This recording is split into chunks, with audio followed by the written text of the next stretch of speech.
My name is Maysoon Zayid, and for those of you who can't see me, I look like the lost Kardashian. And it's one of the most blatant and egregious examples of ableism with deadly consequences that I've seen in my 27 years of practicing law. And it's like, every single day I'm actually made more and more aware that we need to be infiltrating every single space. Let's all keep stepping up. I'm going to say it one more time. We all need to run for office.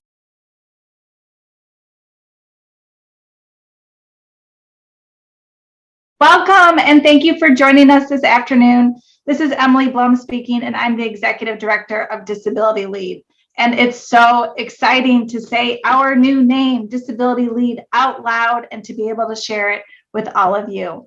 We have such a fun program today, but before we dive in, an image description. I am a white woman with brown wavy hair. I'm wearing tortoiseshell glasses, a black lace top, and dangling earrings, all in the color of our new logo, which appears in my virtual background. The Disability Lead logo is a one-lined typeface made up of text that reads Disability Lead, and the T in disability is a plus sign made up with our three distinct colors, orange, fuchsia, and purple, all coming together. The plus sign symbolizes the positive impact that people with disabilities have in leadership roles and the importance of intersectional perspectives coming together as one. Also included in the virtual background is a pattern of disruption, again in the colors of purple, orange, and fuchsia, and that symbolizes our amazing network of positive disruptors, all people with disabilities who are using our power to create an equitable and inclusive society. And we believe our experiences, ideas, and leadership as people with disabilities are vital to achieving justice. To learn more about our work, who we are, what we believe, and what we do, please visit disabilitylead.org. We are so excited to share our work and our stories with you. We sent out a guide on accessing key accessibility features in Zoom, and tonight we have CART, ASL interpreters, and Spanish translation. If you have any challenges accessing these features, please connect with us via the chat box. My colleagues will be monitoring and responding. Thank you everyone for joining us, including so many Disability Lead members and those who donated to support the accessibility of this program. We have such a fun program scheduled tonight and features the amazingly talented and outrageously funny comedian Maysoon Zayid. Maysoon's set will be followed by a conversation with three incredibly smart, awe-inducing, and talented disability advocates who are changing our culture, our politics, and our policies. I'm so excited and humbled to be joined by Andrea, LaVant, Dominic, Kelly, and Andreas Gallegos for a chat about how they lead with power, influence, and change. And speaking of power, influence, and change, that just happens to be our new tagline. But before we begin, I'd like to invite Illinois Governor Jb Pritzker to say a few words. Welcome, Governor Pritzker. Hello, this is Governor Jb Pritzker. I'm honored to join you all today, and I'd like to congratulate the Disability Lead on its new name and for coordinating such a meaningful event that truly empowers individuals with disabilities. As members of Disability Lead, you represent vital civic leaders in our communities and across our state. Every individual deserves the right to live, learn, work, play, and be included in everyday life. And your continued advocacy is making a real impact. Your critical work helps ensure individuals with disabilities have positions of power and influence, creating a more inclusive society. I'm proud to join you in this effort. I will always strive to make sure our state works for those with disabilities because I know that together we can change outcomes for so many. It's why in our response to the pandemic earlier this year, I prioritized residents who have disabilities. This was just another step in our mission to weave equity into everything we do here in Illinois. I'm glad to celebrate our fellow Illinoisans who are building Illinois into the great inclusive state our residents deserve. I look forward to continuing to work with you all as Disability Lead moves Illinois towards a more equitable future for all. Thank you, Governor Pritzker, for those kind words and for your leadership on behalf of disabled Illinois residents. Yes, Disability Lead members are vital civic leaders, and we believe our perspectives are valuable and needed. For those who don't know our next guest, you are in for such a treat. Maysoon Zayid is an actress, comedian, writer, and disability advocate. A Palestinian woman from New Jersey, Zayid jokes about her family, global culture, and her life with cerebral palsy. She co-founded the New York Arab American Comedy Festival. And yes, if you're an Adam Sandler fan, you're definitely going to recognize Maysoon as the woman behind the beauty shop counter in You Don't Mess with the Zohan.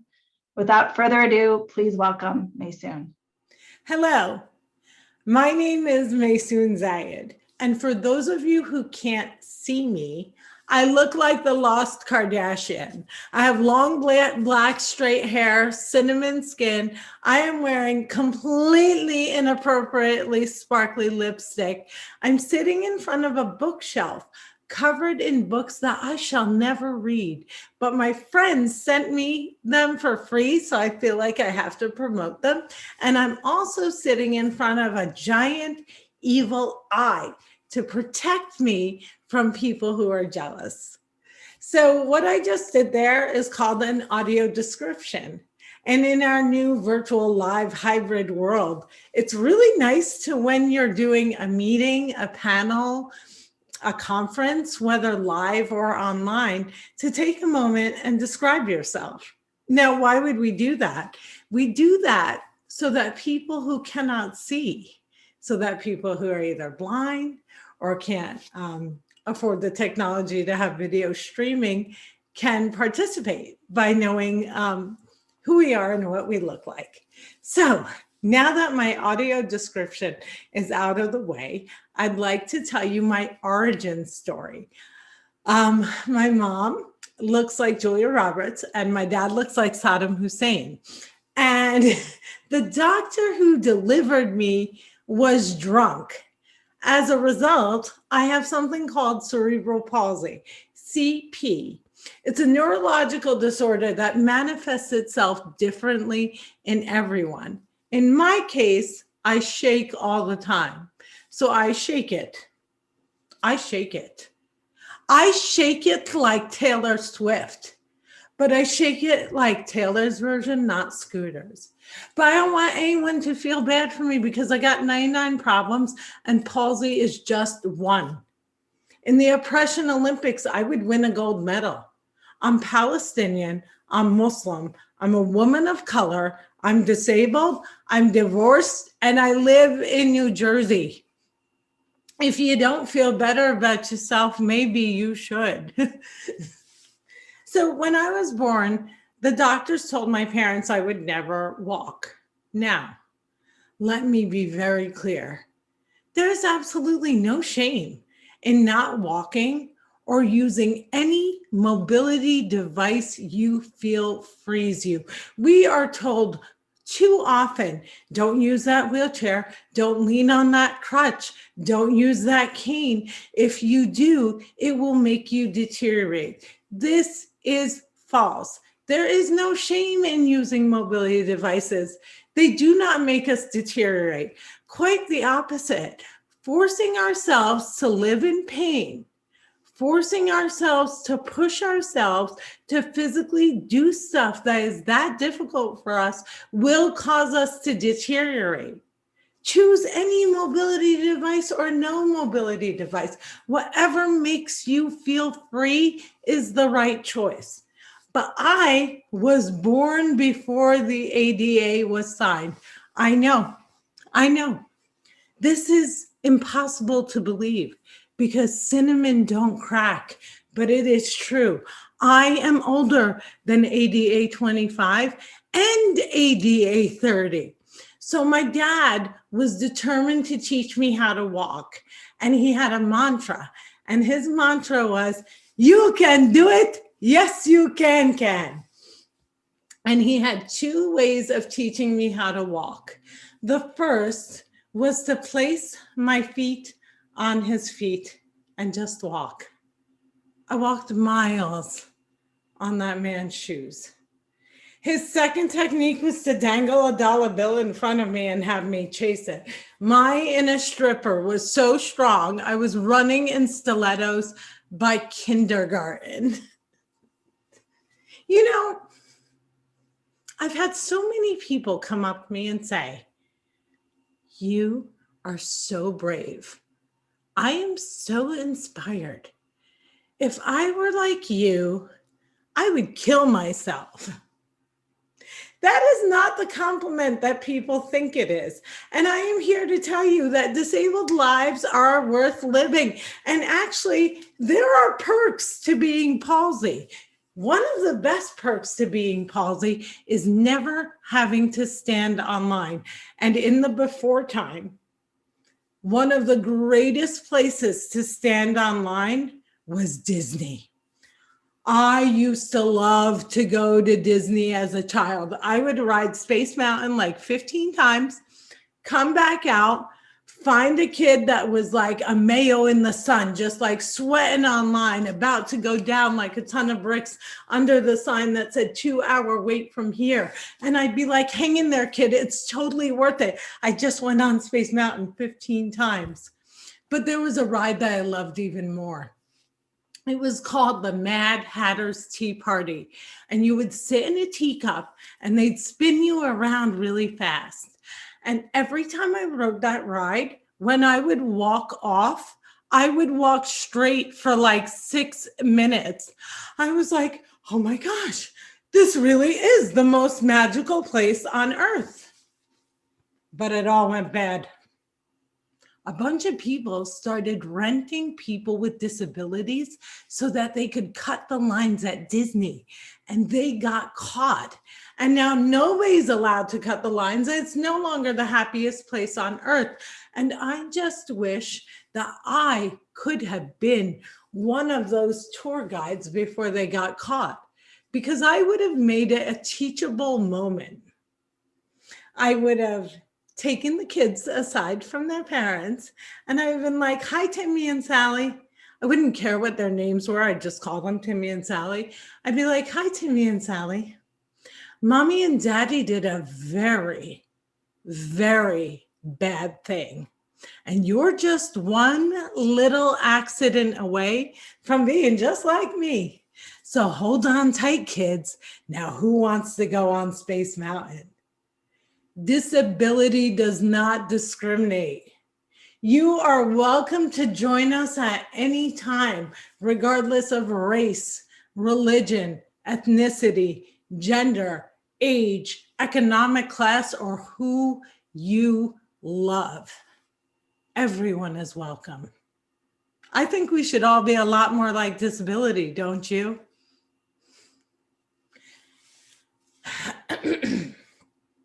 I grew up in Cliffside Park, New Jersey.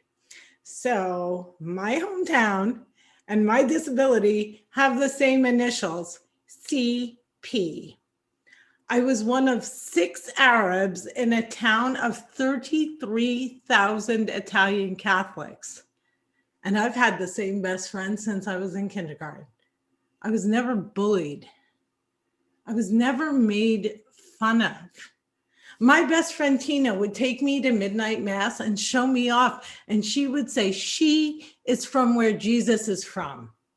And I'd say, I'm from Jersey, Bon Jovi rules. So when I turned 18, my best friend Tina decided to make me her designated driver because, as I mentioned, I'm Muslim and Muslims don't drink, or at least we don't admit to it on social media. So I became her designated driver, and this was a very, very bad idea because anytime the police would pull me over, I would, they'd come up to my window and be like, license and registration. And I'd be like, hey, and they'd be like, are you drunk? And I'd say, I am not drunk. I am differently abled. Sidebar. Don't use differently abled. Don't use special needs. Our needs are not special. They're just needs. We're not different. We're just disabled. Say the word. So I would tell them I wasn't. And then they'd say, well, we're going to need you to get out of the car and walk a straight line. And I'm like, all right, if I can, it'll be a miracle. Let's do this. So what I decided to do instead was I learned how to sing the alphabet backwards. So I'd be like Z, Y, W, U, V, T. And they were so impressed. They would slow clap for me like the end of the movie Rudy, and they'd be like, you go, girl. And I'd drive off into the sunset with Tina covered in her own vomit after a night of partying. And what I didn't know was that I was lucky. I had no idea how lucky I was. 50% of all Americans killed by law enforcement are disabled. As disability takes the lead, we need to battle that statistic. We need to bring our communities together, and we need to save lives, because 50% is inhumane, and disabled people deserve life. So, like most Muslim girls growing up in America, I had a dream. And my dream was to be on the daytime soap opera General Hospital. And I pursued it by studying theater at Arizona State University. But when I graduated college and I went out and I started auditioning, I realized that people on TV, they didn't look like me. People with disabilities are 20% of the population, but we're only 2% of the images that you see in media. Of those 2%, 95% are played by non-disabled people. If you cannot see it, you cannot be it. Visible disability, much like race, cannot be played. It is offensive, inauthentic, and cartoonish when non-disabled actors play visibly disabled on screen. A good way to think about it is if a wheelchair user can't play Beyonce, then Beyonce can't play a wheelchair user, and she can slay anything, just not that. I know what everyone says. They say it's acting. But there are certain things that cannot be played, and we have no idea how many people with invisible disabilities grace our screens. Invisible disabilities like mental health issues, like fibromyalgia, like lupus, like chronic pain, like depression. And the reason we don't know how many people with invisible disabilities are entertaining us is because the stigma against them is so strong that even the most celebrated celebrity fears revealing their disabled status. Yet there is no shame in being disabled. When I finally made my television debut, I went on a show called Countdown with Keith Olbermann. And as soon as I was done with my debut, I limped home quickly and I Googled myself, because that's what actresses do. And when I got online, I realized that the entire world was making fun of me. As I mentioned, growing up in Cliffside Park, New Jersey, nobody ever made fun of me. I was never bullied. I was never left out. But suddenly, after my television debut, people on YouTube and Twitter were trying to guess what was wrong with me. See, I was on a news show called Countdown with Keith Olbermann, and cerebral palsy was not the topic. We were talking about politics, so we never addressed it. And the audience was so not used to seeing a person with a disability talking about anything other than being disabled. They didn't know what to do with it. So I had comments that were well-meaning, like, I think that woman's having a stroke. Why isn't Keith calling 911? Or, oh, cocaine. She shouldn't have done so much before she got on screen. Then I had the not so nice people. I had the people who said I looked like an honor killing gone wrong, or a Gumby terrorist. We were raised to believe that sticks and stones may break my bones, but words will never hurt me. And that is simply not true. Never be the person who causes another human being to harm themselves. If you feel the need to spew hate online, Google cats on glass tables instead. You will thank me. Now, my time with you is very limited, but I am here to change you, to inspire you, to be best. I am here to give you advice you don't want to hear. Number one, single people. Avoid marriage. Marriage is a racket. Married people are just trying to suck you down into their hell. Do not let them trick you. One of their greatest techniques is if you are a single woman, they will march you out on the dance floor and they will throw a 10-pound ball of flowers at your head. And if you don't catch it, they make you think you're a loser. You are not a loser. Avoid marriage like COVID. 2, stop asking people if they have kids.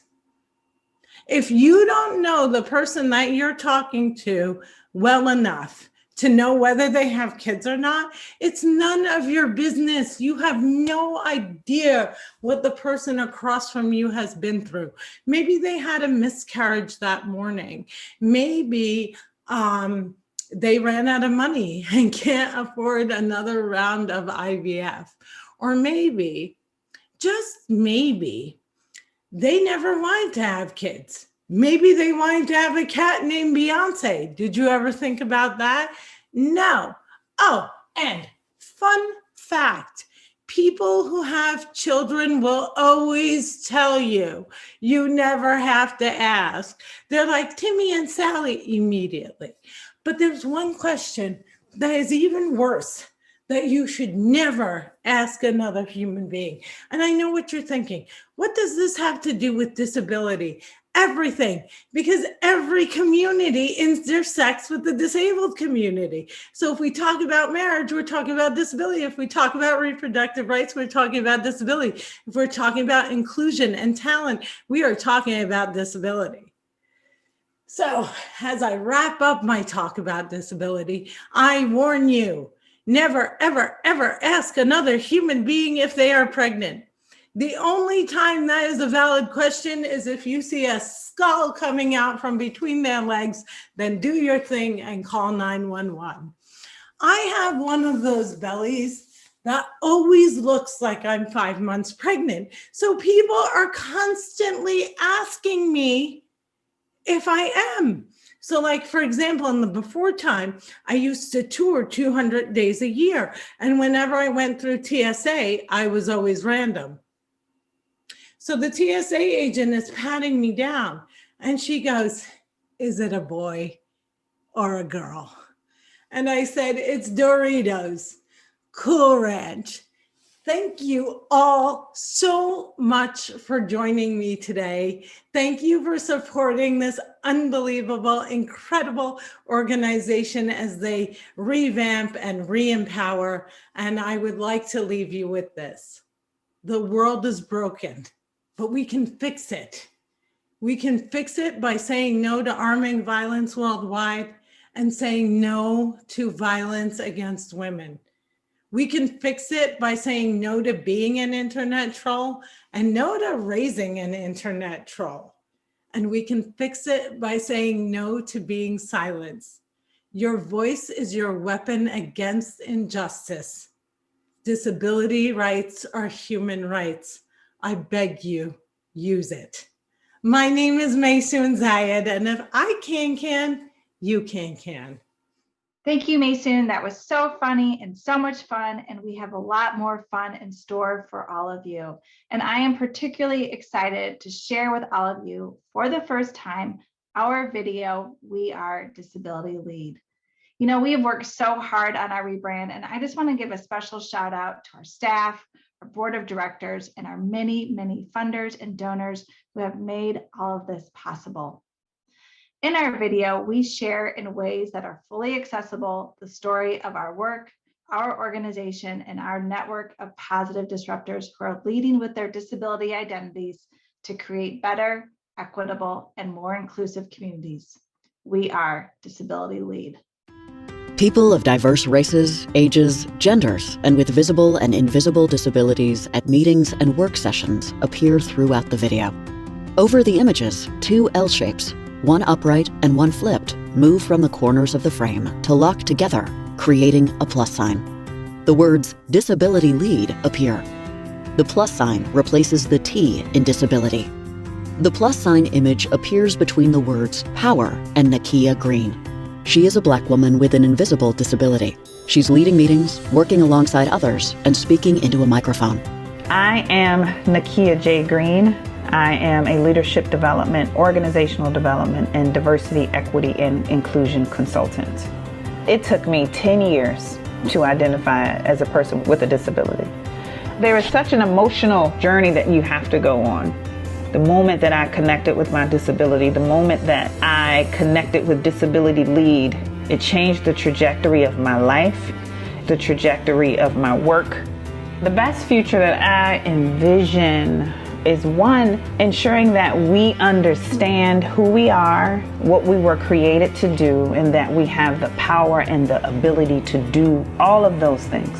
And once we as a community have the courage to insert our power, then we can go into spaces that were not designed for us and demand and disrupt the work that is happening to ensure that we create a space for us.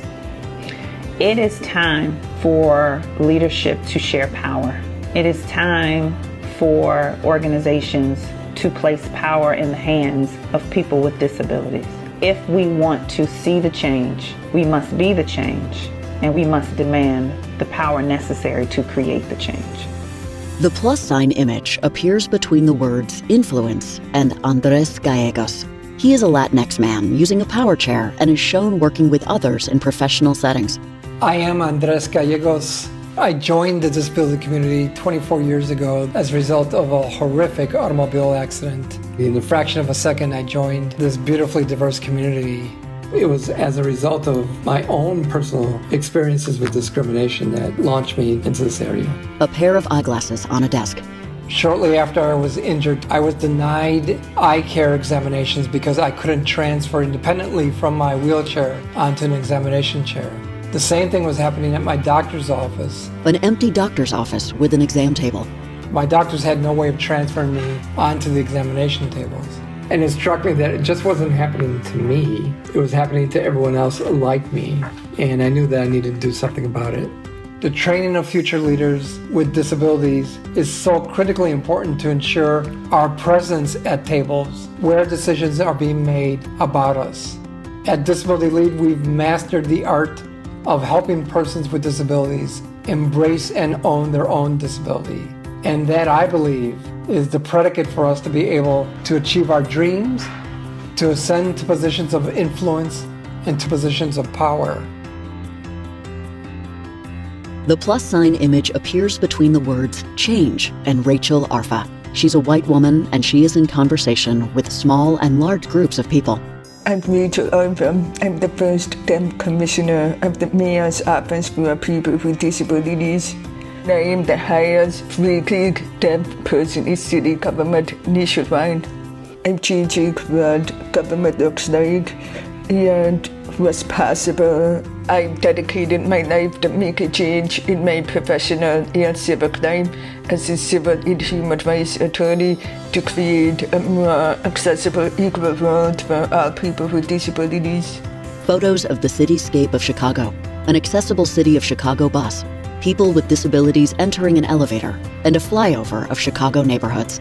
I am working to make the city of Chicago the most accessible city in the nation, and I'm doing that through a number of initiatives. Disabilities impacts every single neighborhood, every single racial background, every gender. I want to raise that awareness, but also that pride. As a leader with a disability, you have to be comfortable with your identity. When you lead with confidence. but part of that confidence comes from having a rock-solid identity. And I believe that's something the Disability Lead program helps to build for all of our leaders. The stop-motion animated logo of Disability Power, Influence, Change, and Lead appears, followed by more stories at disabilitylead.org. I'm so honored to be joined by our next guest, Andreas Gallegos. You heard from Andreas in our video because he's such an incredibly valuable member and board member, but I'm so thrilled to also be in conversation with him because when I think about making change and the spaces in which changes are made, policy and law are incredibly critical. So welcome, Andreas. Can you introduce yourself and give our audience a visual description as well? Yes. First of all, thank you for having me. I am Andreas Gallegos.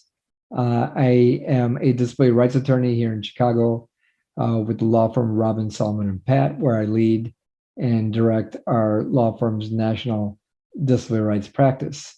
I am a Hispanic male of light complexion, exceedingly gray hair.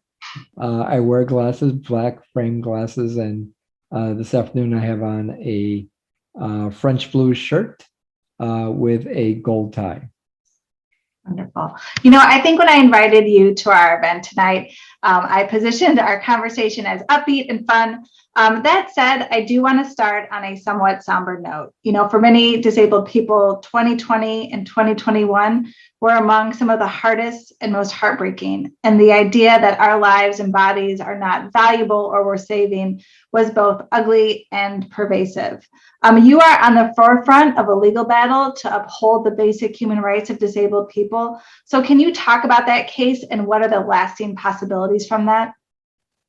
Emily, the case surrounds Mr. Michael Hickson in Austin, Texas, and it's one of the most blatant and egregious examples of ableism with deadly consequences that I've seen in my 27 years of practicing law.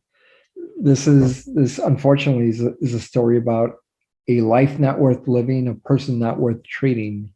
Those were the beliefs of his physicians at St. David's South Austin Medical Center in Texas. That was verbally expressed and then acted upon when for 6 days, despite the absence of a terminal or irreversible condition, all of Mr. Hickson's life-sustaining treatment, including artificial nutrition and hydration, were withdrawn from this man, a 46-year-old Black man with multiple disabilities, resulting in his death. Now, when Mrs. Hickson challenged her husband's physicians and pressed for an explanation as to why he wasn't being treated and why he was just being left to die, one of his physicians, in a legally recorded conversation with her, said, as of right now, his quality of life, he doesn't have much of one.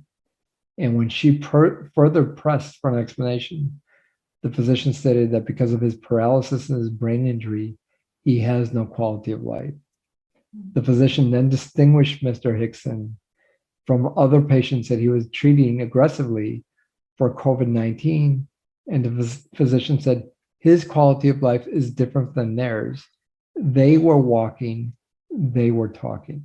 With the pandemic, there seems to be this unmasking of discrimination and some comfort that physicians and healthcare professionals have taken with the pandemic just to be blatant in their discrimination of people with disabilities. In February of this year, there was an important study that came out in the Health Affairs Journal by Dr. Lisa Iazzoni, who is a physician at the Harvard Medical School, and she herself has multiple sclerosis. And Dr. Iazzoni is one of the champions for health equity for people with disabilities. But her study revealed that over 86% of all physicians in the country view people with disabilities as having a poor quality of life or low quality of life. And that belief, that implicit bias, translates into the decisions they make in treating patients. Horrific. Yeah. Well, I wish the Hickson family the best and know that they are in good hands. And really, what a powerful signal that, somebody with a disability is, representing them in court, fighting for on behalf of all people with disabilities. Do you think that will then have some kind of legal precedent or policy implications of winning that case? Well, we're hoping foremost what we're trying to do is make sure that they're held accountable, that they change hospital policy, they change policies within the healthcare system, and so that they recognize that implicit bias had a role to play here, and that it never happens again. Whether it resonates with the healthcare community, I don't know. We have called for both Department of Justice and Office of Civil Rights with the Health and Human Services to also conduct an investigation. And we asked for a criminal investigation as well. All right, my final question, because you hold so many roles and wear so many hats, both as an attorney, as a member of Disability Lead, as a board member of Disability Lead, and what I was remiss to say from the beginning, chair of the National Council on Disability, which advises the president and Congress on issues of disability policy. That's my long intro. Here's my question. Where is there still the biggest need for disability leadership? So I see three areas. One is that we need more elected officials with disabilities. They are the leaders in their respective areas. And so the more people with disabilities that we have in those positions, the better for us as a community. Corporate boards are where decisions are made for corporations, where policy is set, where strategic planning is done. And that's where we need to be present and our issues need to be represented at the forefront and at the early development of policies. And so that we're taken into consideration during the planning phases of any activity and simply not as an afterthought. And finally, I still think that we still need to see more people with disabilities in C-suites, at the president, vice president, the directors and high-level officer positions within corporations for the same reasons. And that is that we need to be more visible because, again, setting the tone, allowing the workforce to see that people with disabilities are in leadership positions. And if they're in leadership positions, that means disability is something that is embraced within the corporate structure. And I think that sends a strong message. Well, Disability Lead, we have our work cut out for us. Thank you so much for joining us. Thank you for having me. So we just heard from Andreas about how the law is being used to drive change and improve the lives of people with disabilities. But now I want to dive into the cultural shift we've seen taking place. From better representation in Hollywood and the media to stronger acknowledgement that disability is an important and necessary facet of diversity, I'm thrilled to be in conversations with my next two guests, Andrea LaVant and Dom Kelly. Welcome both. Andrea LaVant is founder and president of a social impact communications firm that specializes in helping organizations speak disability with confidence. If you don't already know Andrea from her consulting work, you may have recognized her from the Oscars red carpet for both her shimmering sequin gown, as well as her work as the impact producer for the documentary Crip Camp. So welcome, Andrea. Can you introduce yourself and give a visual description and talk about what an impact producer does? Oh my gosh, I'm so excited to be here. Yes, I will. I'm Andrea. I use she, her pronouns.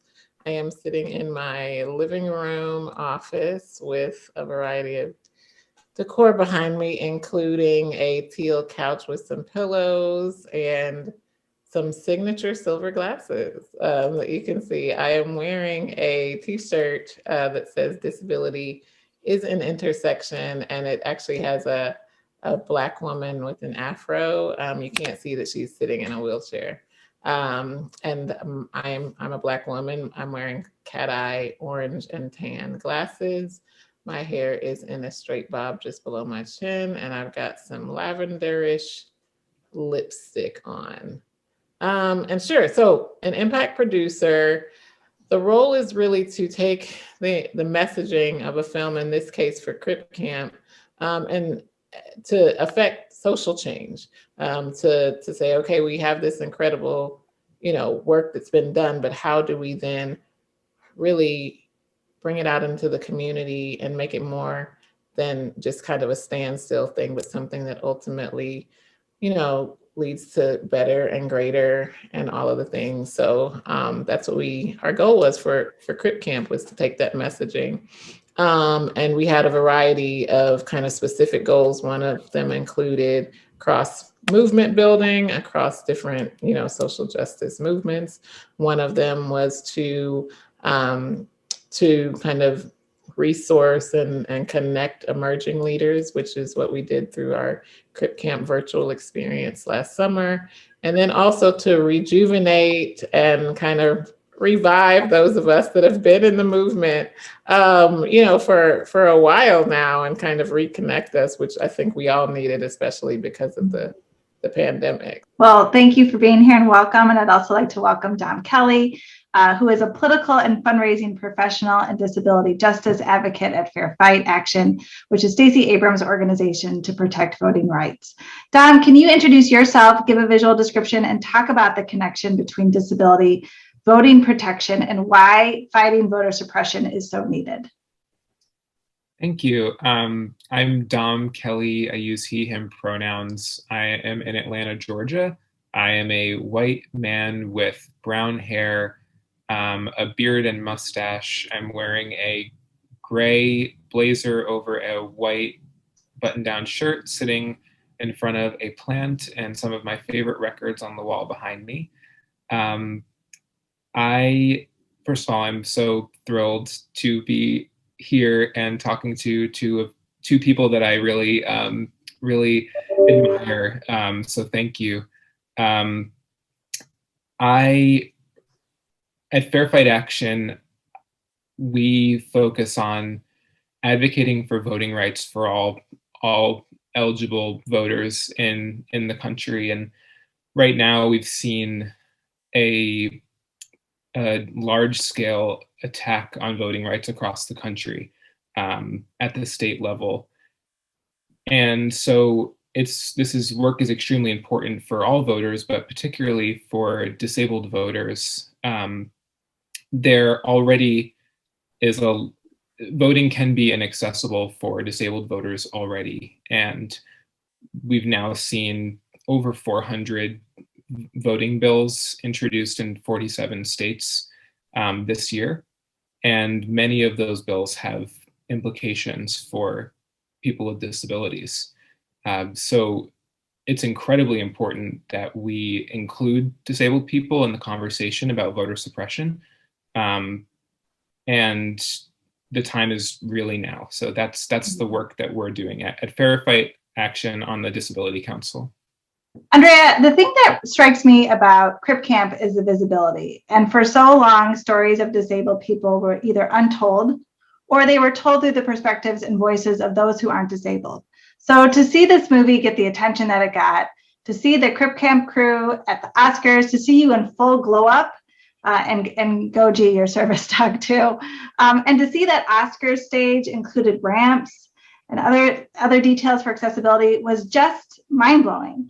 So I'm curious of the changes that you've seen and hope to see as a result of this very powerful and very visible movie. Wow, that's a great question.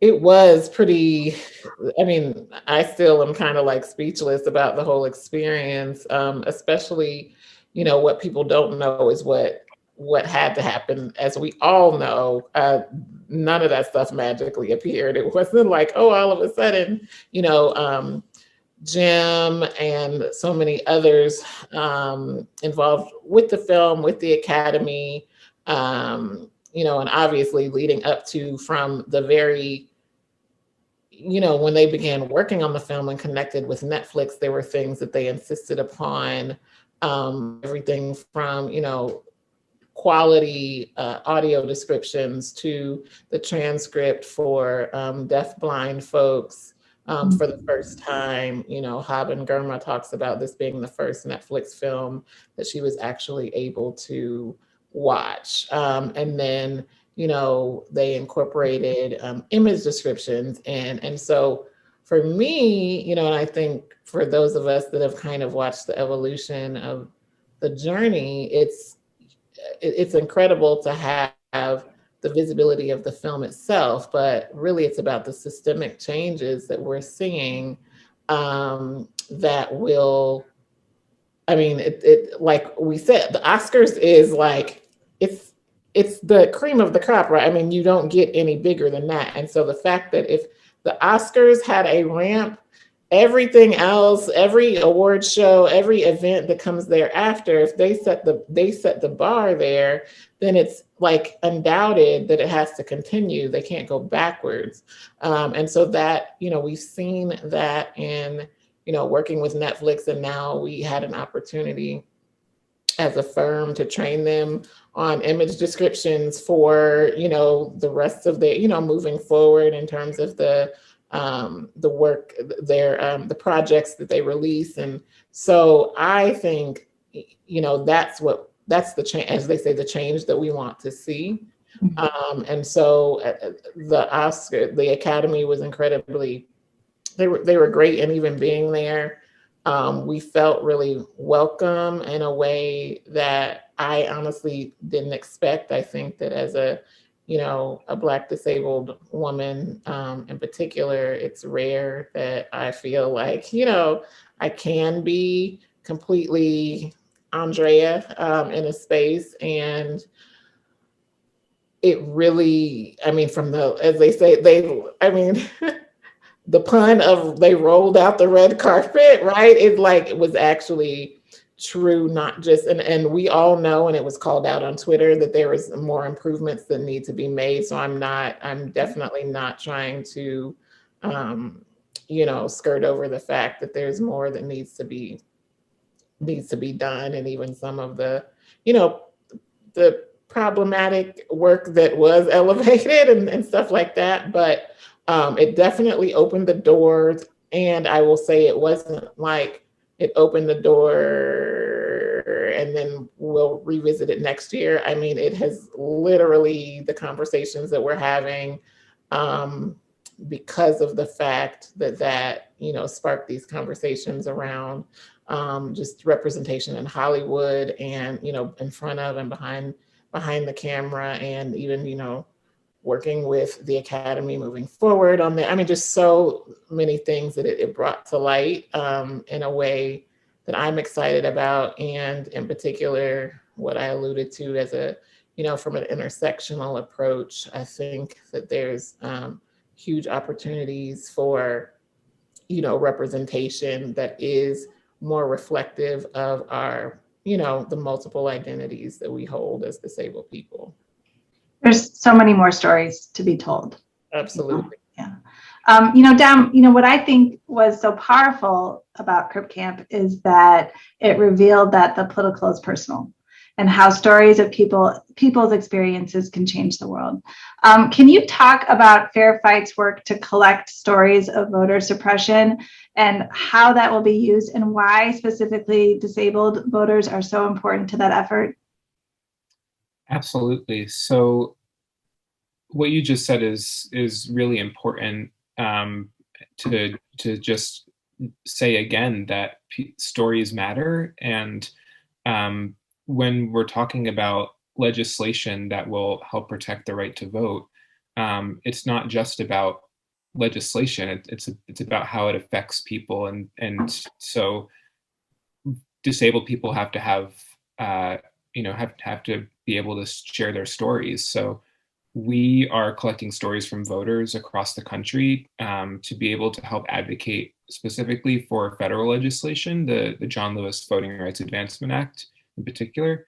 And we've already gotten stories from people all across the country, but we are really lacking in stories from disabled voters. And, for instance, here in Georgia, I'm sure you all know that historically voter suppression we're pretty much ground zero for voter suppression. And last primary election, there were people in line for 9, 10, 11 hours, maybe more. And I saw it with my own eyes. I was out there talking to voters who were in line for hours, people who brought their kids because they can't afford to take bring their kids to daycare while they're also taking time off work to make sure that they're able to cast their vote. And historically, this happens in areas that are, have a higher Black and brown population. And so imagine a disabled voter having to stand or sit or just wait in a line for multiple hours. That's just one example. My grandmother-in-law, she gained her right to vote on the day the Voting Rights Act passed. It was her I believe, 27th birthday.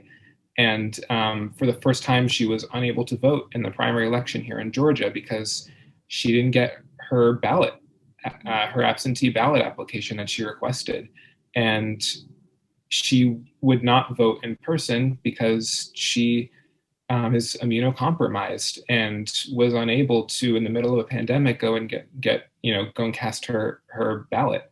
Those are the kinds of stories that we need to hear to demonstrate to Congress that this is vitally important legislation that needs to be passed, and this affects young people, Black and brown people, disabled people. This affects everyone.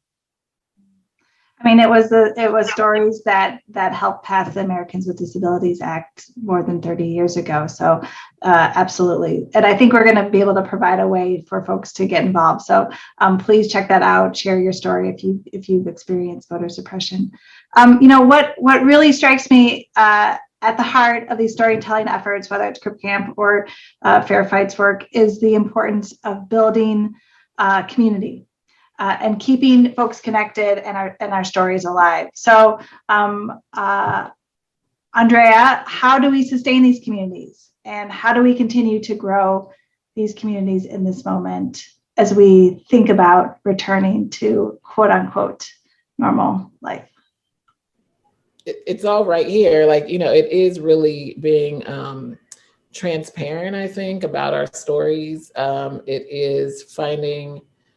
It's our responsibility specifically as leaders to create and, not just accessible from a physical, perspective, but,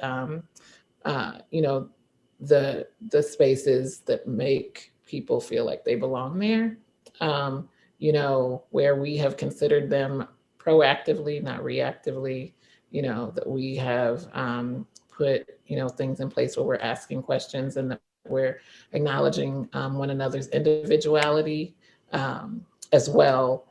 And again, those experiences, it's choosing to, for those of us that have privilege in certain areas around certain identities, so white people, stepping back and allowing those who have, historically not been able to take up space to be able to do that, and to listen more than to speak, and to create as many ways as possible to connect. I think, we're continually finding, specifically when, because we work with, employers and, brands, organizations around, kind of returning to normal.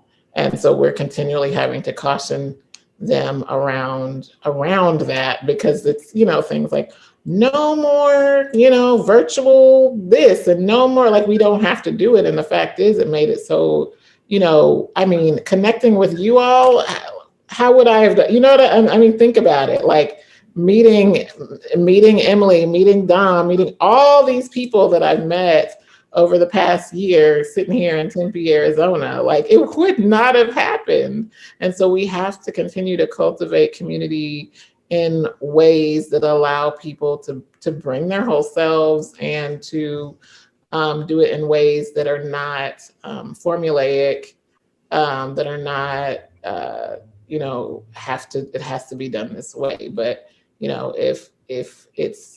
if Crips are up at 10 p.m. and there's, a conversation that is to be hosted at 10 p.m., we need to create space to do that, moving, when we think about, disability justice and the principles around interdependence, but also just the capitalist society that we live in and the work hours and all of that. It's about creating flexible spaces where we can connect in ways that we haven't in the past. Tom, how do you think about sustaining and growing these communities?